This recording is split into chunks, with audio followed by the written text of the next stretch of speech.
WMMR Local 4 News, your local election headquarters. This is Politics Today.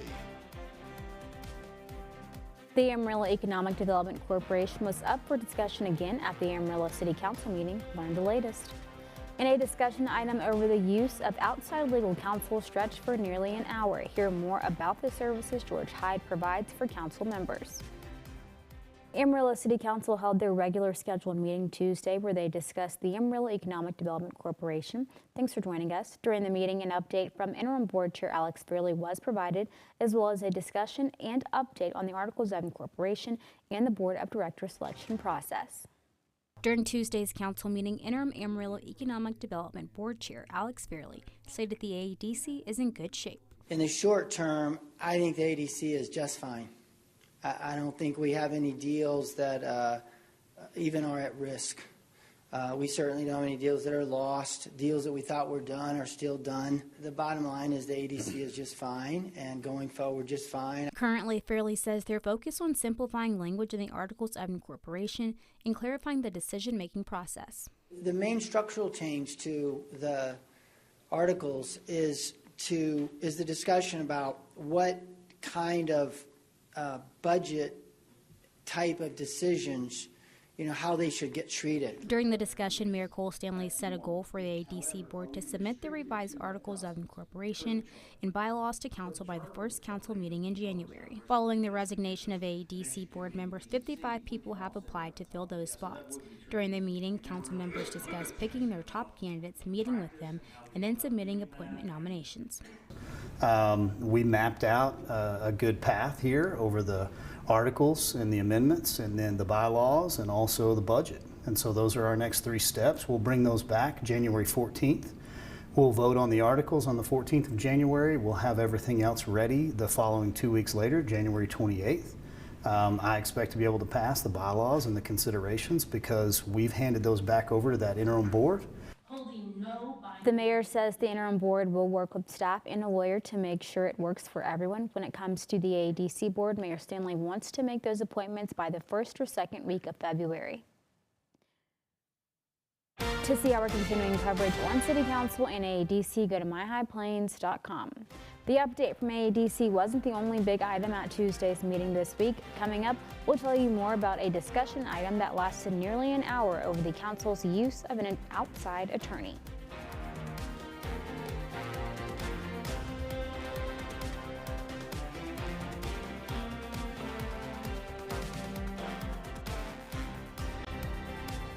Welcome back. Also during Tuesday's City Council meeting, a discussion item was put on the agenda by Council Member Don Tibbs and Les Simpson to discuss protocol for engaging outside attorneys, specifically George Hyde, who Council hired back in June.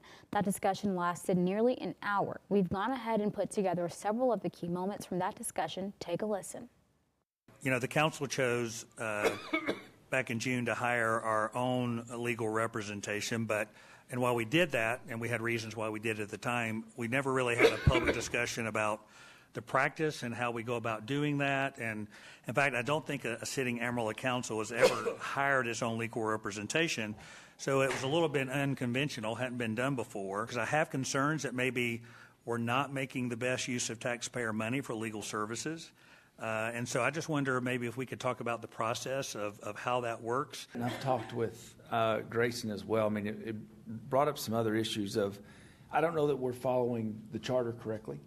If we are doing this, it definitely wasn't intentional. I think we needed some outside counsel. We needed some opinions and that kind of thing. But so that brought up some concerns. So I think we can address this or address the charter and how it reads and how it's interpreted on typically how we do it. And it's more, I think, for covering for us.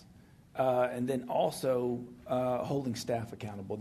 And then to Les's point of finding the right outside counsel, that we chose one, but I don't know that any one counsel is going to be an expert in all fields. So there might be a better way to utilize that process, which I've talked to Grayson about this, as well as, if we funnel things through him, always through him, that if our counsel, staff counsel can't do it, that we have a list or somebody, a group that we've approved that we can go to that says, hey, they are good at this. The code that Councilmember Tips is referring to is 2-3-4, I believe. It's engaging out other attorneys. And so as it reads, nothing in this chapter shall be construed to abridge or in any way restrict the power of the city manager with the advice and consent of the city council to employ such other attorneys as he may see fit to advise the city council or the city manager or represent the city in any action pending or prospective. I think that's the one you're referring to as well. Yeah. So the way I looked at it is what we're doing or what we created, and I think unintentionally, is we're bypassing city manager. And I think the way that the ordinance reads is it's really up to him. When we need outside counsel or we need counsel, we run it through him. We run every single thing through him so that he's on, one, for transparency, he's on board, but also to maybe direct to the correct counsel. Would that put him above us? Does that put city manager above us? Wouldn't that put your authority above us if we couldn't No. dictate? No, because it says we have to work together on it. I know our city attorney told me he does not work for me. He works for the city. If I could clarify real quick, 2-3-2 says the city attorney shall be the legal advisor and attorney for the city council and all officers and departments of the city. And so the city attorney would advise council, staff, and then 2-3-1, the city attorney shall be appointed by the city manager with the advice and consent of the city council. Right. So that's a structure that city code has laid out. But Brian has told me he does not represent the council. Straight out. Is that right, Brian? No. Well, that's what you told me one day. No, I don't represent individual council members. I represent the council or the city as a whole. That's my responsibility. So, and that's my responsibility from the professional model rules in Texas. That is my responsibility. So, but then if I got a problem, let's say I disagree with you, where do I go? That's you would come to me, and so You're not a lawyer. I know, but it's my duty to find a legal counsel. We found one. Is where I'm saying. I understand the way the ordinance reads is that's his job. Well, then, where this is out of order. An empowerment of the city manager per your roles and responsibilities is not a restriction on this council. So the $250,000 that was approved by this council in the budget to go for outside counsel is not just a contract with Hyde Kelly. It is an allotment so that we are being good stewards, and it's within the $1.9 million overall budget. It's not on top of. I'm not trying to usurp the power up here, but I'm trying to be a good steward to say I don't get to just do what I want to do. Now, I agree we've all approved the resolution. I understand that, and that's great. So maybe to your point of we just got to develop maybe better protocols, because I think it's an issue of there's lots of times I can just pick up and ask him questions. And I just don't think that that's being a great steward. I mean, we see the bills that come through.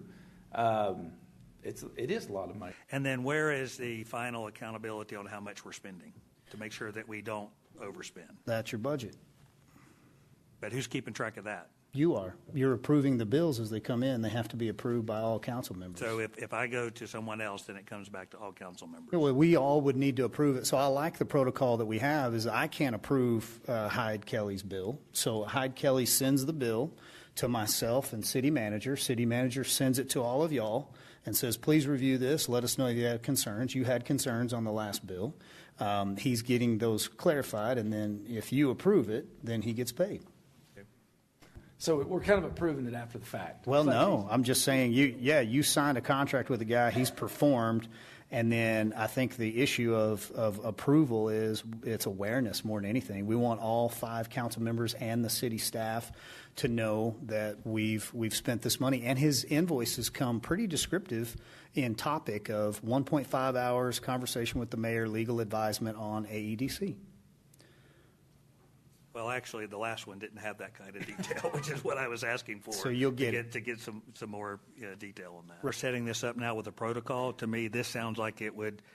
I mean, if this is a protocol that we're having to enact every month or every other month, I think we've got bigger problems than legal counsel. I agree with you. I think that the goal here would be to only get special counsel when you need it, and then to always facilitate the best team you can. So in letting the city manager and the city attorney do their job. If they're doing their job, you have no reason to go out for city council or for special counsel.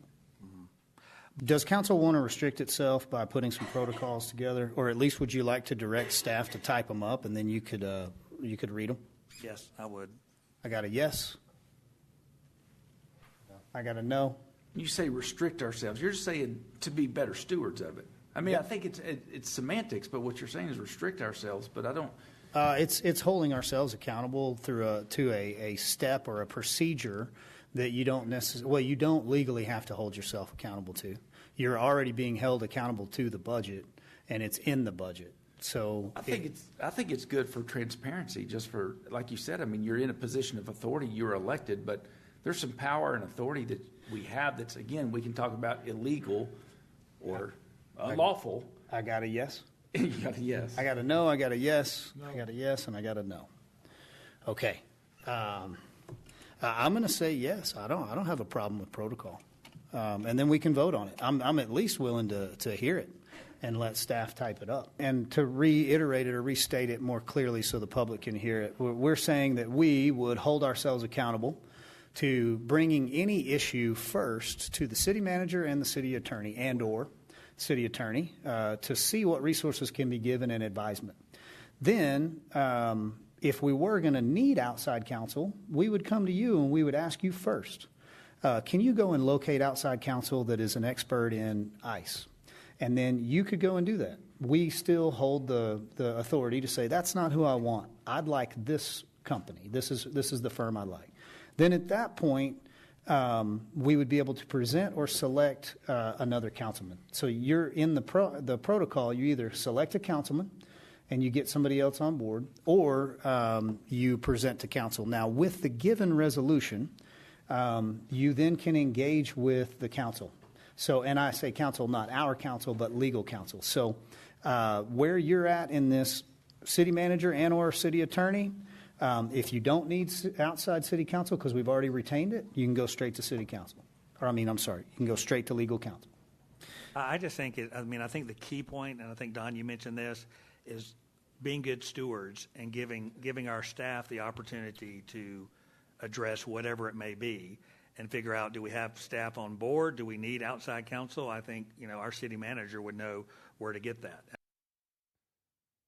The original amount that was approved for consulting from George Hyde back in June was for $95,000. Coming up next, we'll take a look at when and how that agreement changed to $250,000 set aside in the city's budget.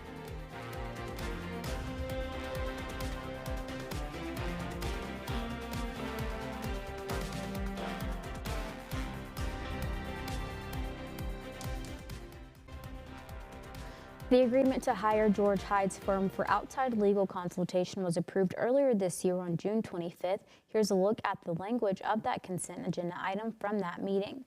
The resolution outlined the engagement agreement with Hyde Kelly LLP and appointed George Hyde as special counsel. The amount approved was not to exceed $95,000 and would be funded from the City Council's working budget.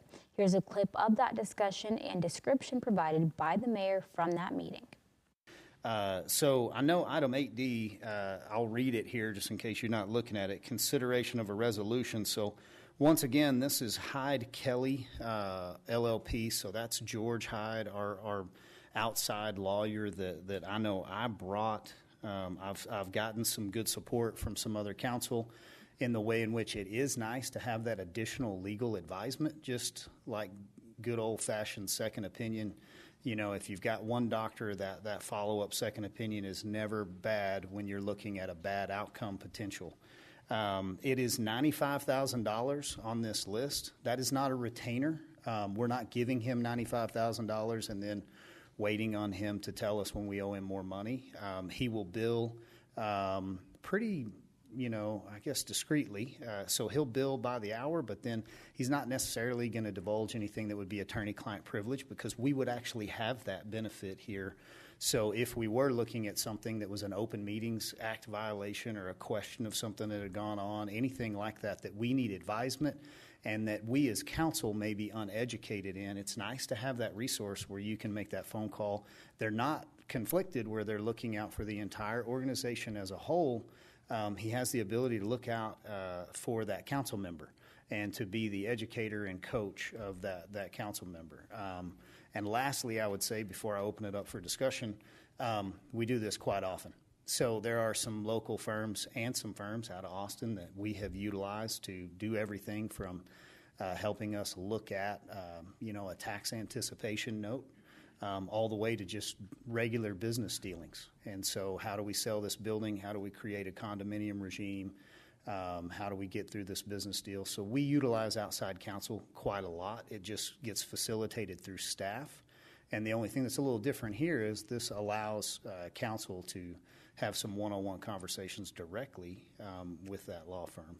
I want to do a much better job for you. I know counsel wants to get better every year. We've had a year of boot camp training, and this is one piece that I readily recognize is a weakness for us. We don't have any trained lawyers here on staff. I shouldn't say on staff, on council, that we have anybody facilitating that. And so I like this, and I think it's money well spent. The next step in this process was how that $95,000 changed to $250,000 set aside in the city's budget for consulting George Hyde. We have looked through hours of public meeting footage and consulted with the city's secretary, and the only public discussion of that change taking place is on August 2nd during a budget workshop meeting. Here's that clip and what the mayor had to say about the change. One item that you all had asked about was our outside legal services. Remember that professional services line item? It was about at $773. We just got that first invoice in, and what I would recommend, and I don't know what that's going to look like, but at that rate, we'd probably need to put about $250,000 in that professional account, so it would drop it from that $773 down to $250. So that would be what our recommendation is, and that would go back into y'all's recurring budget amount. So. Yeah, I think so. I think he's pretty heavy on the front end. I know I dropped 10 items on him right off the bat. I know Kraft dropped several.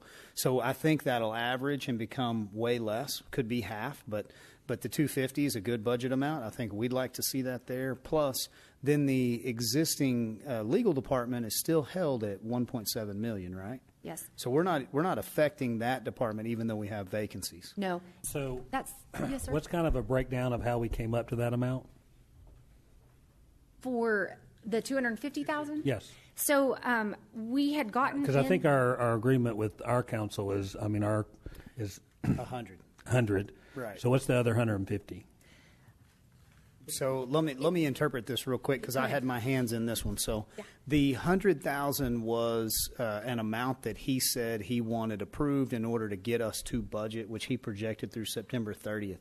Now he projected that 100,000 quarterly, more or less, based on everything that I was telling him over the phone when I reached out to him. So I think he actually was thinking more like $400,000 a year. Mm-hmm. And then now we've looked back at a pretty heavy month that he was working with us for several things. And Sanctuary City was very heavy.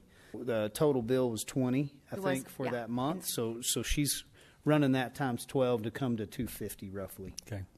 And then Mick McCamey, how much does he usually run a year based on how much we use him? His total fees came to right at $96,000 for a full last fiscal year. We were able to get our hands on the expense records for George Hyde just before recording this show. Coming up, we'll take a look at how much has been spent on services from George Hyde.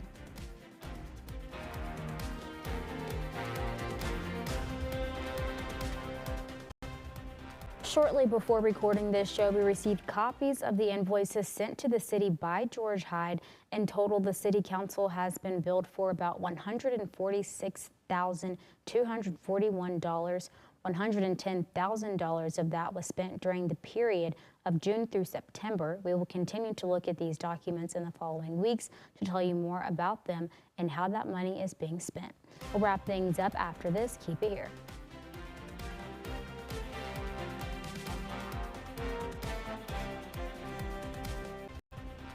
That is it for us this week on Politics Today. Thank you for joining us this morning and throughout the year. This will unfortunately be our last show of the year, but we'll be back in January.